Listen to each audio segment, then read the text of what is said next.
it was like I saw the sun for the first time. And so I was listening to this record and I was like, oh, I was like, oh my God, this is so, I was doing this on the bus. And like, I remember it, I lost myself. I've lost my recognition of where I was.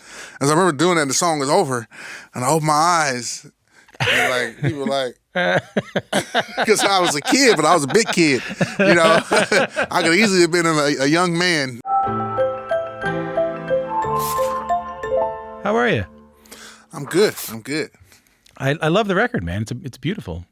Oh, thanks. Rhythmy. It's a rhythmy, dancey record. Yeah, that's a cool way to put it. Is that what you were going for? Yeah. I mean, I definitely was heavily focused on rhythm for this record, and you know, there's a lot of percussion, a lot of drums, and you know, that idea of kind of connecting to whatever that spirit in music that causes people to move and to feel, you know, like the music, you know, is inspiring them to express themselves. It was something that I was kind of intentionally going for. When did that start? When did you start thinking about that? Well, I've always kind of been into that idea. I have an aunt that's a dancer, so I kind of grew up in her dance studio, like as a kid, like Yeah, Lulu, right? Lula, yeah. Lula, yeah.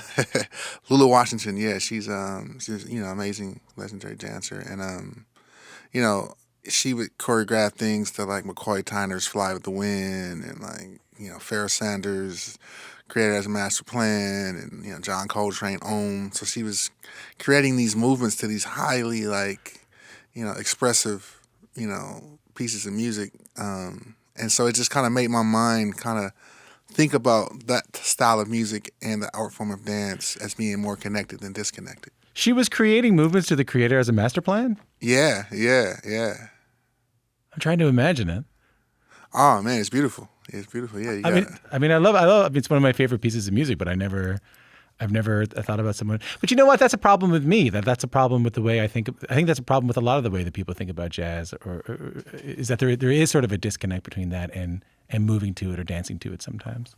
Yeah, people think of it as something you should just sit and listen to. That it's something that should be kind of observed rather than like participated in. You know, and I think the reverse. I think that those styles of music, or the style of music that I make, are they lend itself so well to that kind of mutual expression. You mentioned, so your aunt was a great dancer and a dance choreographer. There's other family on this record. Your 3-year-old daughter is involved in this record. And my understanding is that she hangs out with you while you practice. Where does she hang out with you? Where is she when you're practicing? Oh, that's. I mean, everywhere. I'm omnipresently throughout the room. But actually, that song Asha the First. You know, she gets up and plays piano first. Like that's like her thing. Like she gets up in the morning and she just goes and plays the piano. That's like what she does every morning. Oh, for people who don't know the tune that we're talking about, talk a little bit about how that came together. Yeah, so there's a song on the record called Asha the First, and so my daughter, you know, she has this thing like when she gets up, first thing she wants to do is go play piano, you know, and you know it's normally pretty random. Sometimes it's cool, but it's always pretty random, like, you know. And so I was there the first time when she played something kind of deliberately, you know, which sounds kind of like whatever, but it was a big thing for her. It was like when she realized that she played the same keys, the same notes would come out. And so she for the first time, like, just started playing the same thing over and over again. It's just so I recorded it, and then I, you know, kind of added a little bit to it. She's harmony and stuff like that. She's only 3, by the way, doing that. That's wild. She wasn't even 3. She was like barely 2. Is there a feeling you get? I know it might be sort of hard to define, but is there a feeling you get when you see your daughter playing music and sort of knowing that she's playing music, not playing random notes, realizing that like I sort of made something that sounds pleasing? Yeah, it's a trip, man. It's a trip, like seeing her discover things, you know, like the difference between sound and music. That's basically what that moment was. Before, she was just using the piano to make sound, And that was the first moment when she was making music. Did becoming a dad change the way you made this record? Yeah, I mean, it definitely, it just changed my thought process on life, which to me, for me at least, music is an expression of who you are. And so, like, who I am as an individual, my how I perceive myself changed. Like, I went from kind of seeing myself as a musician, you know, kind of first, to seeing myself as a father first. And so that energetically definitely changed, which is kind of who I am. And I was actually kind of worried that it was going to make my music less, it was going to thin it out or something like that. It was going to make me less of a musician. Just because, musicians, especially jazz musicians, we have this like music first philosophy that we kind of, a lot of times, kind of fall into.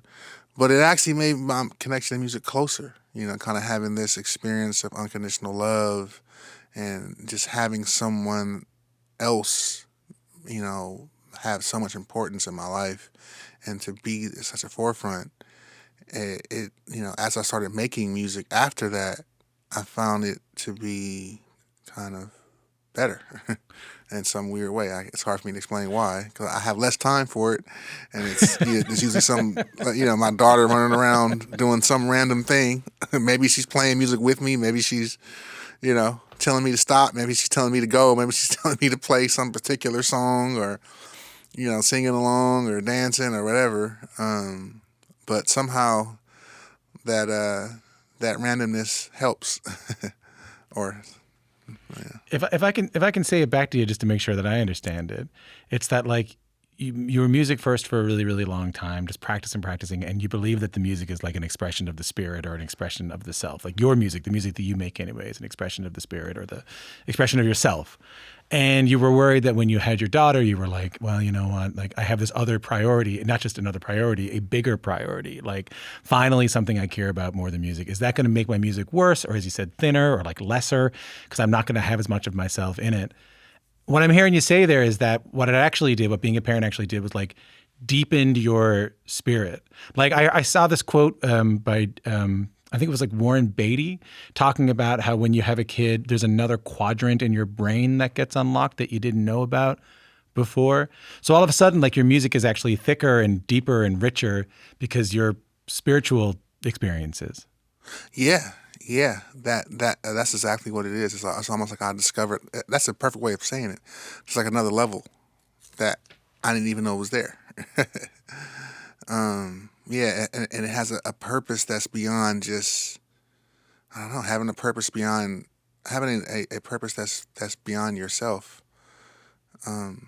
unlocks some other kind of sounds and feelings and emotions, and in that I'm able to kind of grab some other types of things, musically. Did you ever talk to your dad about that? I know he's out on the road with it. Did you ever talk to him about that? Because you were that to him, right? Yeah, I mean, my dad had children much younger than me. He was much younger than I am, Right. when he first started having children. Yeah. I'm not the oldest, so Yeah. it may have been a less of a profound.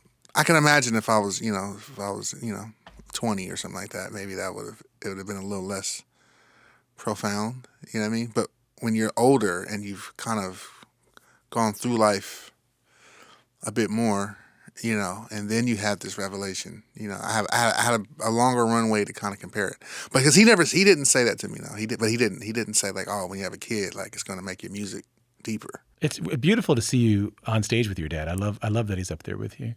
Oh yeah, no, it's great. I mean, when I was a kid, my dad, he made some pretty big sacrifices in his music career to just be there for us. He kind of decided not to tour and stuff like that, and I remember being a kid and just wishing he would go play more. What do you mean? He stayed home. He started teaching, and it just, he got, into a space where, he just wasn't really gigging and playing a lot like that, and like right before the Epic came out, he retired, and it was like, oh, this is great, because I remember being a kid and I used to always tell him like, oh man, you gotta, come to jazz session with me. He'd be like, I gotta get up and go to work in the morning. I'm like, man, well, we kind of work in the same place. You're a teacher, I'm a student. But yeah. Are you still playing his saxophone? Yeah, that's the only saxophone I've ever played, actually. When did you start playing that one? So that's a funny story. So when I transitioned from junior high school to high school, I went to like a music high school. It's like a high school for kids that want to be musicians. Yeah. And I joined the jazz band, and they were like, I don't know, like 8 alto saxophone players and no tenor saxophone players. And so my dad had just given me a new alto saxophone for my birthday. I was really happy with. I really loved, and I only had it for a couple of months. The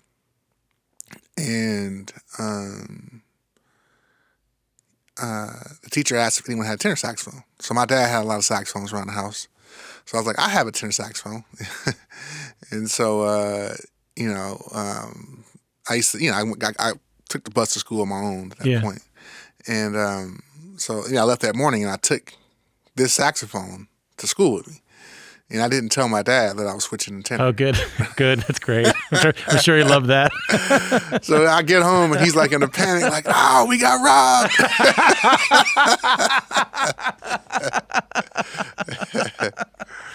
So you tell him, hey, no, I took it to school. I'm playing it now. He must have been happy about that. Yeah. He liked it, and it was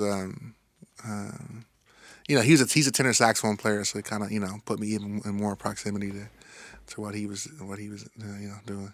And as someone who plays his dad's saxophone and is only plays that saxophone, do you have any feelings on like the power of specific instruments? Do you know what I mean?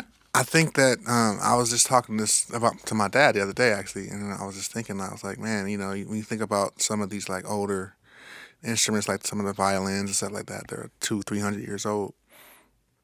My saxophone I've spent more time with my saxophone than I've spent with any other thing or person.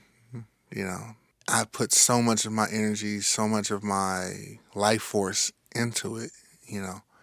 It feels like my saxophone, but it feels like a part of me, But one day I won't be here, and it will be someone else's. And that is it feels a little weird.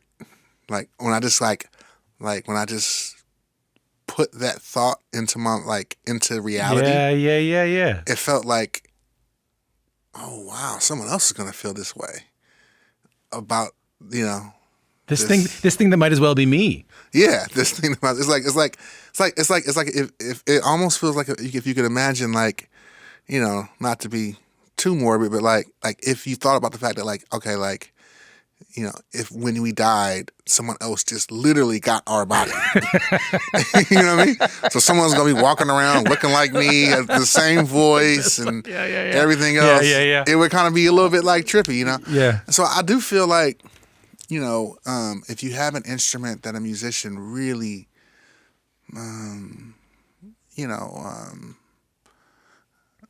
cared for, there has to be some energetic, residue on there. You know what I mean? I think that like we can, we can put our spirit into anything. It can be into music, it can be into a camera, it can be into a paintbrush, it can be into a stove. It's like getting your inheriting your grandmother's cast iron skillet, and somehow now your food tastes better. Yeah.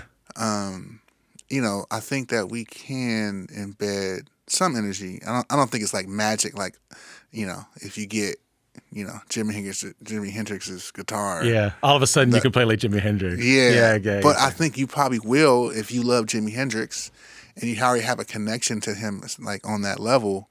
I think you will feel something. I want to play another track for you that I know that was like influential to you, because I heard you tell this story, but I was hoping to get you to tell it again.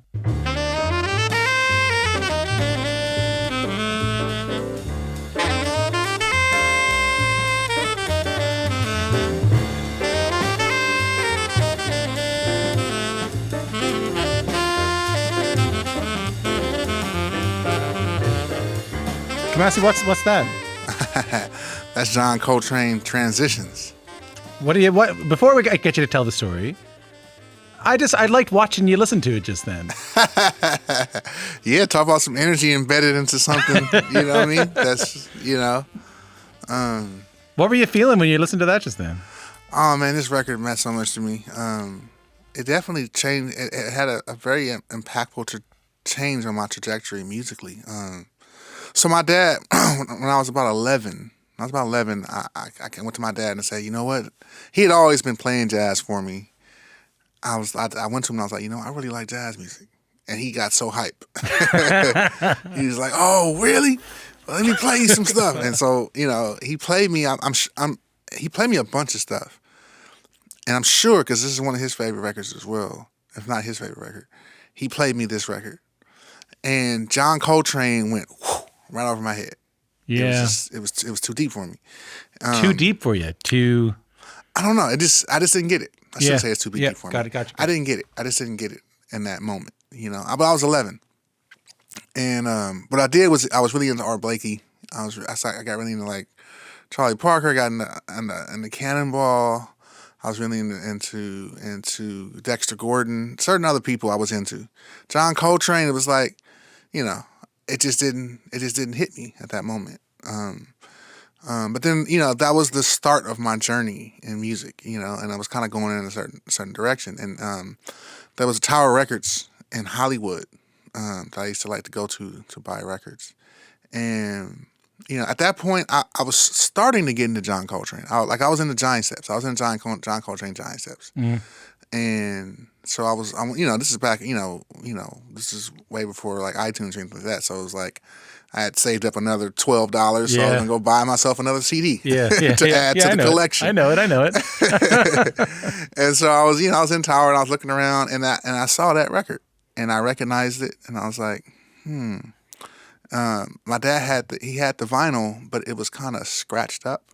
And so I remember, because I had separated his vinyl at that point because he was kind of listening more to CDs, so I was kind of in charge of his vinyl, and I had separated the vinyl like between like the records that were like clean and good and the ones that were scratched up, and that was one of the ones in the scratched up pile. And so I just bought the CD, and I was taking the bus home. It was I had a good little hefty bus ride, and I remember I put it in, and it was like I saw the sun for the first time. And so I was listening to this record and I was like, oh my God, this is so, I was doing this on the bus. And like, I remember it, I lost myself. I've lost my recognition of where I was. And so I remember doing that and the song was over and I opened my eyes and like, people were like, because I was a kid, but I was a big kid.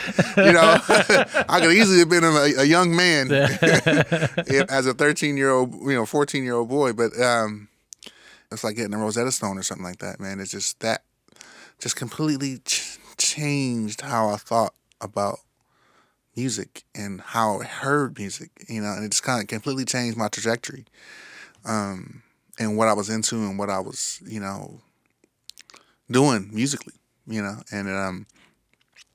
I was I was hooked. I was my dad said I got baptized. That's sweet. I got so many questions about that. Like, I find it interesting that there's music that we're not ready for.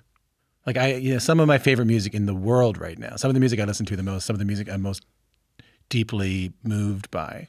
So like my background is like traditional folk music and like Irish fiddle playing and like real scratchy stuff and like scratchy field recording stuff. And I remember listening to some of that when I was a kid, and when I got into the music and I couldn't handle it. Like it sounded bad to me. I didn't get it. I didn't know anyone want to listen to it. I wanted to hear something more slick and hear something more polished. And then like 5 years later, I came back to it and it changed my life. And it didn't just change the way I listened to music. It changed what my expectations were of music. Yeah. It changed what my expectations were of art. It changed the way I think about all art. Yeah. And life. life. And what beauty is and what truth is. Yeah. And the limits of perfection. Anyway, it's just funny that we're not ready for music that changes our lives. Yeah, I mean it's a lesson that like, and that's why to me I try to always. It was like a lesson, like it was a life lesson for me, because I just even though it was I was a kid, I did remember that my dad had tried to tell me that this was the best thing there was, and I was like, the best, you know. And it was like from there on, I never let go of that reality of what you just said. Is that like sometimes we're not ready for things, and so for me, I've always kind of taken that stance from then on. It's like if I listen to something, it's like it doesn't register with me. I kind of instead of throwing it away, I slide it to the side. Yeah. I put another date on it. Let me come back to you. And yeah, and to me, it's a test. It's the beautiful thing about life is that we grow and we change and we learn, and things that we didn't see as beautiful, you know, we can change, and that's an important. It's like, man, how beautiful is that? Yeah. Because it is what for me gives me hope. Is that, oh wow, we can change. If I can change, if I can grow, if I can obtain understanding that I once didn't have, that means everyone can. So, wow, great. Yeah. That is a beautiful thing. You're right. It did change. It does change things. You listen to things and you go, I don't really dig it, and you go, just not right now. That there's a moment for that. I mean, I think about that in terms of the epic, though, like about your record. Like, that record got a lot of people who didn't listen to jazz to listen to it, who loved it to dance to it, and not in a way that felt like, I don't want to just blow sunshine on you here, but like not in a way. I had to censor myself there. I was like, okay, that was a fast turn. I just had to keep it PG, Kamasi, just for a second. But I mean, I had this conversation the other day with someone that like with an artist on the show who's a jazz musician, and she said, I said, like, I feel like every now and then, when you're a young person or a younger person, as in like under 60 making this music, sometimes there's going to be like a mantle put on you of like, this is jazz's great savior, or this is the next great thing, or this is the next in the line of Pharoah Sanders or whatever, blah, blah. And then what I find really interesting about the epic was that none of that had to happen. Like, it was just really profound, soulful, deep, spiritual, good, virtuosic music that let people in, and all of a sudden your rooms are huge. You're playing big rooms full of people dancing to this music who may have never gone to see a jazz show before. Were you aware of that? Were you aware that this was growing and this was taking on audiences that weren't there before? I feel like, I was part of a scene in Los Angeles that was waiting for that. That it felt like, there was a certain pocket, and it wasn't just me. It was like there was a group of musicians who were making music that was obviously jazz. That in Los Angeles, is a kind of, it can be a bit of a microcosm of the world. It's like, so many different cultures, so many different peoples, every different type of vibe or scene. Yeah. You can kind of find it somewhere in LA. And we were traveling this kind of our approach to music and jazz around Los Angeles to a lot of really places that you just wouldn't expect to hear a jazz band playing. And like venues where you wouldn't, yeah. All types of venues. I mean, like venues and audiences that just, it wasn't like we were like bringing the jazz audience to different venues. We were going and playing these venues for different types of audiences, and they were into it. And they were really into it, and we got nothing but love. It was never like I don't know. It was like, oh, when are you guys gonna come back? That was so cool. But then at the same time, we kind of kept hearing, the general talk of jazz was that like no one likes it, and we're like, I don't know, man. I think people really, they just haven't necessarily been exposed to all of it, or to it in a certain light. And so I felt like, and Los Angeles has always kind of gotten a little bit overlooked. A little bit. I mean, not now people look at LA, but like in the past, like my dad, and his generation of musicians growing up, they would tell us all these stories of these amazing musicians. And I remember kind of seeing them as a kid.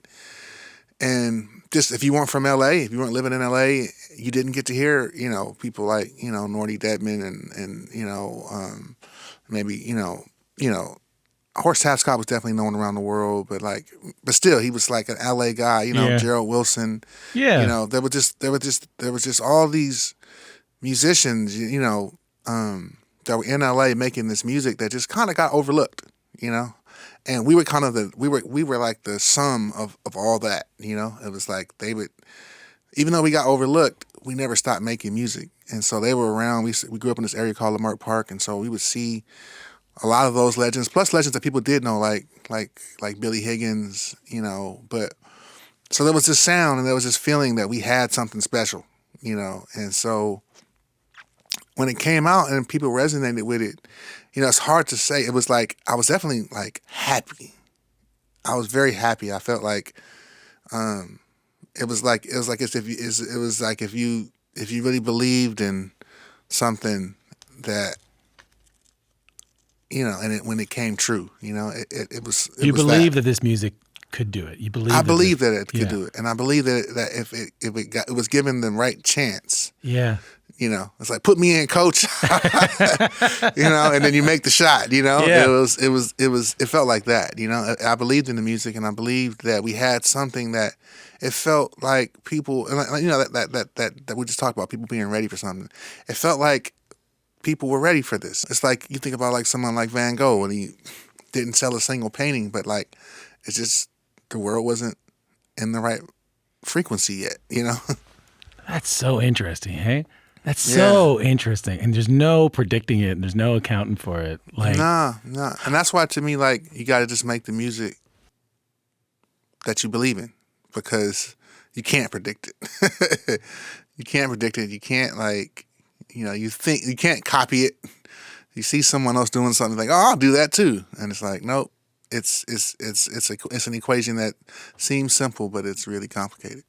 I feel that way about that Kendrick record too, about the Pimp a Butterfly. Like, who knew that having jazz and like jazz and funk on that record, that audience would go crazy for it the way they did. That like, even, I'm sure that changed your mind. I'm sure when that blew up, you were kind of like, oh, that also tells me that there's something going on. Oh yeah, I mean, Kendrick definitely kicked the door wide open, And when I came to work on that record, it was already pretty far gone, and I was like, man, this is a classic. Yeah. Once again, it was like, it's more like I believe in it. That's I didn't know when I heard it, but I believed. I was like, wow, man. It was more or less like, man, if they don't like this, then I don't know, man. I don't know, But and obviously, it was a great success, and it is a classic, and it was yeah. I mean, Kendrick is. It definitely helps to have someone, an artist of his caliber, to kind of, jump in the ring with you. Yeah, I talked to Terrace not that long ago, Terrace Martin, the other day, like maybe last month, and he said that to me. He was like, you have to understand, I've never met the guy. He was like, you have to understand that guy's brain just works a little bit differently than everybody else. You just see you see Kendrick's brain and his art and his vision just a little bit different than everybody else. He's operating on another kind of frequency for sure. Before we go, Terrace told me a story I wanted to ask you about you guys all being in this high school band together with your teacher, Reggie Andrews. Yeah. I would love to hear from you before we go. Why is Reggie, and because I don't know, I come from a family of teachers. Teachers are really important to me. Teachers are important to Canadians. I'd love to hear why Reggie Andrews is important to your story. Oh man, he's a supremely important person, not just to my story, but just to the overall music scene of Los Angeles. He was also my father's teacher. No way. Yeah, he was Patrice Russian's teacher. He was cool. Ndugu Chancellor's teacher. He was Tyrese's teacher. No way. He started that group, The Far Side. He was, very instrumental in the music scene of Los Angeles overall. Yeah. And so, with Reggie Andrews did, and it was amazing. I mean, Los Angeles is a huge city, and it's just physically big. Like it's a very big city, and when you had this program called the Magnet Program, it kind of there's schools all over, and it ended up kind of like spreading kids all over the city in this way that's kind of like the musicians I played with, I grew up with them, but by the time we got to high school, we were all kind of at different schools. Right. And so what Reggie did is he really cared deeply for his community, and he went around to all the schools and gathered up all the musicians that were from our neighborhood, from all over the city, and brought them back twice a week to like play music together. And so, he would literally drive all over the city and pick us all up and take us all to lock, and we would rehearse, and it really kind of it brought us together, and it was and he had been doing it for years, and he had taught at Locke. He'd been teaching at Locke, since my dad was there, and and not only did he bring us together, but then he started bringing our heroes. He brought Wayne Shorter No way. to come, and play with us once. He brought Gerald Wilson. He brought Herbie Hancock. He brought all these amazing musicians, to come and play with us and teach us and show us. And then he would get his gigs, and he kind of showed us how to be professional musicians. He showed us because it's kind of like, and I went to a music high school, so my school, I was learning a lot about music at my school, and I'm super appreciative of what I learned there. But it was kind of more of a, like a school curriculum type thing. Like, here's your scales, here's your da da da da. Here's what modes are. Let's do it. Yeah, Reggie's like, you want to get a gig? Then you gotta know these songs. Right. You gotta have these skills. You gotta know how to do this. You gotta know how to do that. You gotta know how to, And so, we had gigs in this band, and he kind of made us treat it like a gig, and so he taught us a lot on that level. He used to make us little tapes of records that we should know, and he just cared, and it was it was great, and so the lessons we learned with him, I carry on, and the ideas, and it was more than just music. He taught us about the reality, like I was saying, kind of like with my daughter, that music is cool, but like caring for something more is bigger. He cared about his community more than he cared about music. The music was in service of the people, and we talk about like, what are you going to use your music for? What are you going to do with it?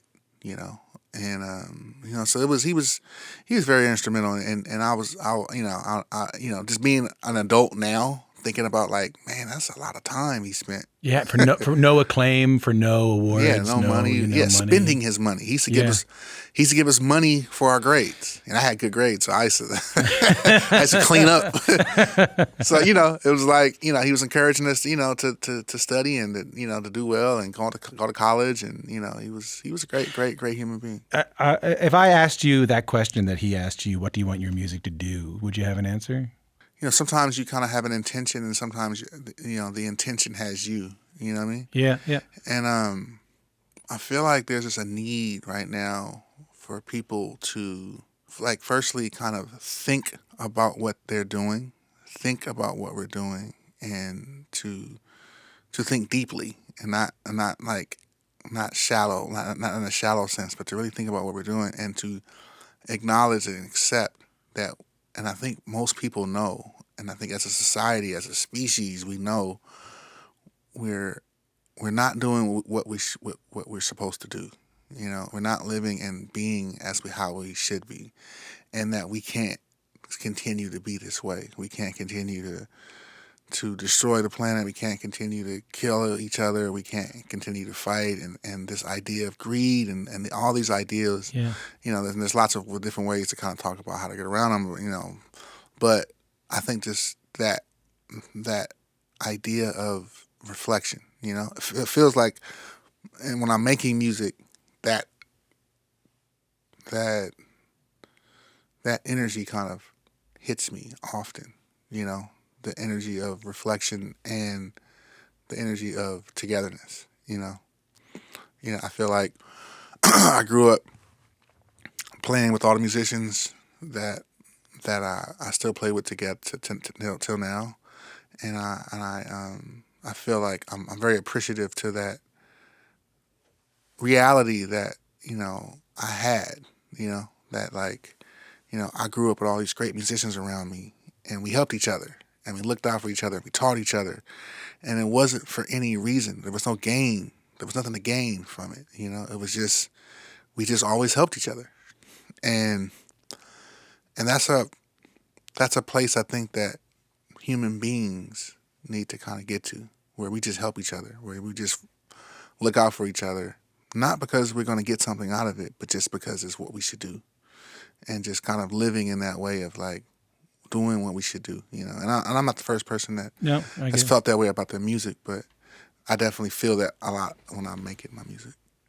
Man, I really enjoyed talking to you today. Thanks for doing this. Oh yeah, no, thank you. Thanks for having me on. Real fun to pick your brain about some of this stuff. Yeah, it's fun to reminisce.